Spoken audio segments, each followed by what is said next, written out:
increase is going to create growth in the British factories and victory. That would be a good thing. That would be a good thing if it was actually going to happen, because the defence spending, again, we know we're spending billions more. Well, we're not, because we know that generates growth. We know that that's not actually funded. John, we're going to keep doing this. John Healey. What happens when campaign promises collide with economic reality? That's exactly what unfolded in this explosive talk TV clash.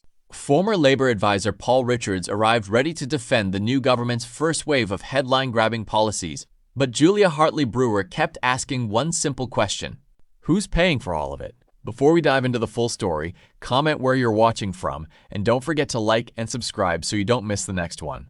Our goal is to reach 5,000 subscribers by the end of this month, so if you enjoy this kind of political commentary, we'd really appreciate your support. Now, let's get into it. This is all great. The trouble is, it wasn't actually an answer to my question.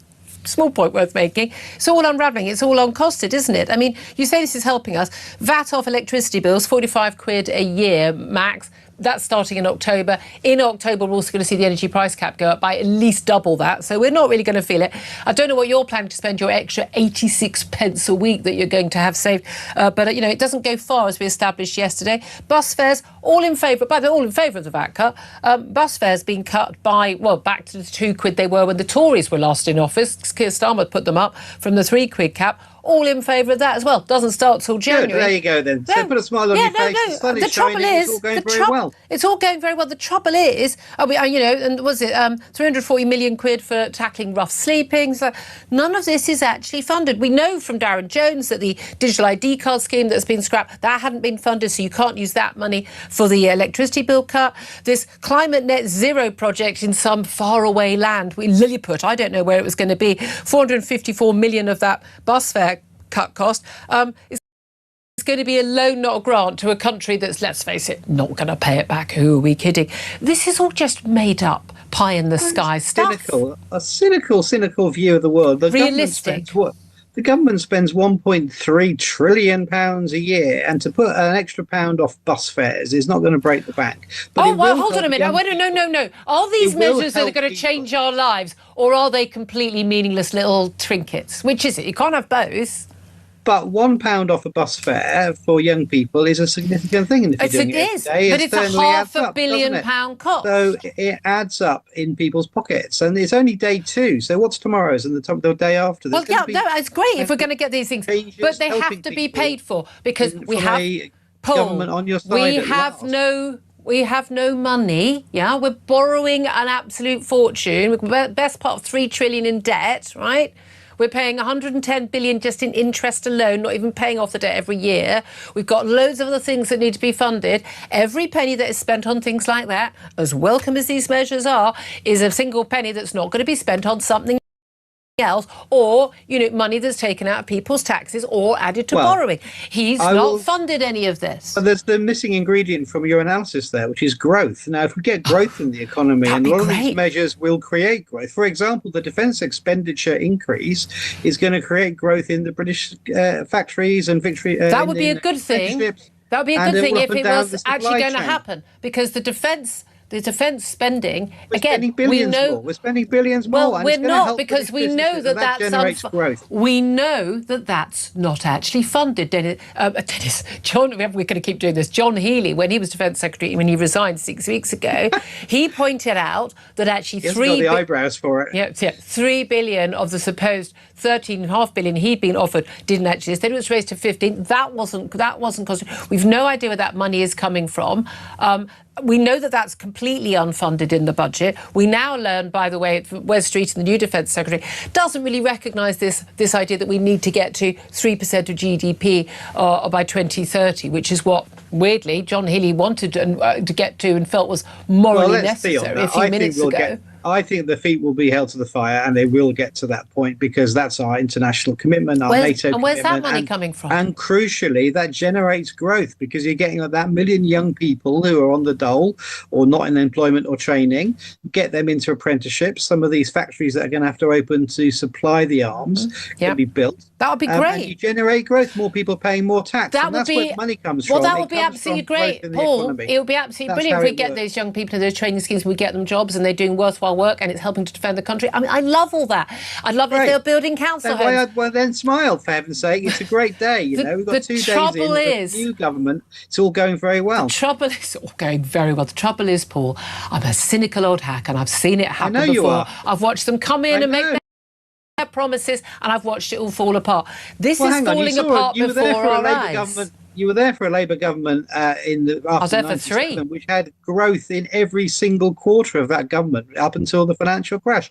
Up until the financial crash. Small point worth making. Yeah, but that wasn't Labour government's fault, was it? That was a global crash. Deregulation of banking was a major issue in that, but that was partly under Gordon Brown. Well, I don't think Andy Burnham's going to make that same mistake again. But he does recognise, of course, the need for growth, and also he's going to do things like open the oil fields. He's scrapped ID cards. He's going to put more police on the streets. All kinds of things that talk. And by the way, things like more police on the streets. Paul, an awful lot of this was promised by Keir Starmer. Here's the thing. He's just wiped out the Reform majority. The lead in the polls has been wiped out. I saw one poll yesterday with an 8-point bounce, and this is only 48 hours in. Absolutely. There's a lot of hope. There's a lot of people, whether they would support Labour or not, who there's hope in our hearts and a smile on our we can have hope, but we've got a new government and it's all going in the right direction. Paul, I mean, look, we can all just sit and sing Kumbaya, or we could do an interview. Come on, Paul. We all want to be hopeful. Look, it doesn't matter who I vote for. I still want the country to do well, and I need a government that is competent and knows what it's doing.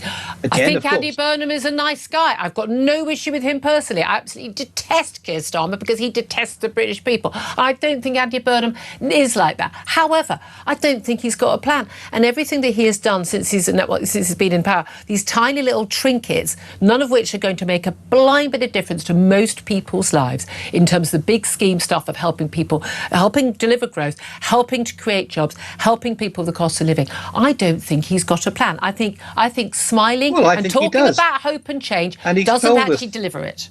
And he's told us he has got a plan. He's going to announce it. He can tell us it. And it's going to be about growth in the economy and putting power away from... Do you remember Boris Johnson's plan to reform social care that apparently was ready to go in July 2019? We never saw the light of day of that, did we? I think that's one of the things you'll see from the Andy Burnham government is sorting out social care, which we know desperately And how is he going to fund that? Because if it's free at the point of need, we are talking about a massive tax hike to pay for that. Well, we'll have to wait and see what the plan is on that, but if he fixes it, then that'll be a job well done. He's going to get the young people off the dole. How do you get people off the dole if they're signed off on disability benefits? I mean, it's 3 years and wait for any new assessments, and it's done remotely. There's no extra money for that, and they're still eligible for their benefits. Why on earth would anybody who can sit around watching telly and playing on the PlayStation all day go off and get a job where they're told what to do and have to turn up every day? Well, the Alan Milburn report into this is full of the diagnosis. I mean, the second half of that is going to be about what do you do about it, but there may be a degree of coercion there, so people have to go out and work or train or take up an opportunity. You think Labour backbenchers will like that? I think they will if it cuts the welfare bill, because we don't like a big welfare bill don't either. You? I don't hear any Labour MPs talk about that. No sign of success from an economy if it's got a huge number of young people doing absolutely nothing. So nobody Labour wants that to happen. The clue is in the name. We like people to be at work. So that's something he can tackle. He's going to rearm Europe and lead on that and defend Ukraine. So these are big, big things. But, you know, when am I getting my unicorn? He's not going to announce everything in the first 2 days. But the things you've just dismissed as trinkets, Julia, will help people in small ways. And they, more importantly, set a direction of travel. Absolutely. No, the bus fares thing I'm in favour of. But do you know what you're going to spend your 86p a week saving off the VAT coming off electricity bills on? Well, I might buy some sweets or something. I don't know. We're back to penny chews again. We'll talk about penny chews. We're going to have to leave it there, Paul. It all helps. Confident defense of Labour's economic agenda quickly turned into a debate over one unavoidable question: where does the money come from? Throughout the discussion, promises of growth and optimism repeatedly ran into concerns about funding, borrowing, and long-term affordability. Julia Hartley-Brewer's persistent questioning kept bringing the conversation back to the numbers. leaving viewers to decide whether the government's plans are backed by solid economics or simply ambitious promises. As always, the real test won't be the headlines. It will be whether the figures eventually add up. If you enjoyed this analysis, don't forget to like, subscribe, and share your thoughts in the comments below.